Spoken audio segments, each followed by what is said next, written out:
Mismo ngang NBA legend na nga po na si Charles Barkley ang nagsabi na sobrang liit nga talaga ng lineup ngayon ng Golden State Warriors. Maayos lang naman nga daw ang katawan at kalusugan ng mga players sa simula ng season na siyang rason bakit sunod-sunod ang kanilang panalo last month. Ngunit siya nga mismo magsasabi na hindi nga talaga sustainable ang lineup na ito. Bagamat maganda ang simula, hindi rin naman ibig sabihin nito na magsusunod-sunod ang panalo dahil gumagawa rin naman nga ang mga kalaban ng teams ng paraan para matalo sila. At base nga po sa inilabas ngayon, mukhang sumasang-ayon na rin naman ang Golden State kay Barkley. In fact, desperado nga po ngayon ang team na kumuha ng isang star player at isang bagong big man. Kasalukuyan na rin naman nga silang nakikipagnegosasyon kung saan inoffer na dito ang mga young core para mapadali ang trade para syempre maisakatuparan ng plano. Kaya expected na magkakaroon ng Warriors ng bagong lineup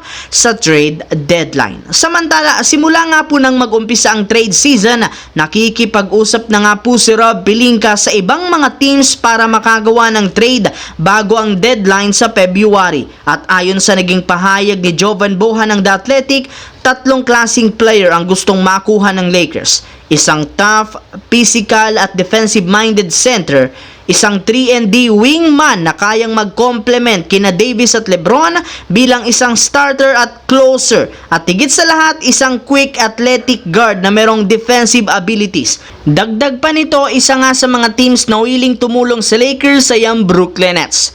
Payag na nga silang ibigay sa Lakers si Dorian Finney-Smith na isa sa mga 3-and-D player na gustong makuha ni Pelinka. And speaking of Rob Pelinka, nakapag-desisyon na rin naman ito na kapag tuluyan na nga pong naging maayos ang natamong injury ni na Christian Wood at Jared Vanderbilt, ang dalawang ito ang plano nilang i-offer sa Brooklyn Nets na may kasamang first round pick. Samantala, ayon nga po sa naging pahayag ni Stephen A. Smith ng ESPN, masyado nga siyang nadismaya sa performance ng San Antonio Spurs dahil imbes na maging isang ganap na contender sa West, simula nang makuha sina Chris Paul at Harrison Barnes, naging isa lamang silang ganap na borderline o average contender. Meaning, bagamat competitive sa regular season, may mga araw nga po na napakadali silang matalo ng mahihinang kupunan. Kaya hindi na nakakagulat bakit delikado ngayon ang Spurs na makapasok sa playoffs. Subalit, maging ang pamunuan ng Spurs dismayado rin naman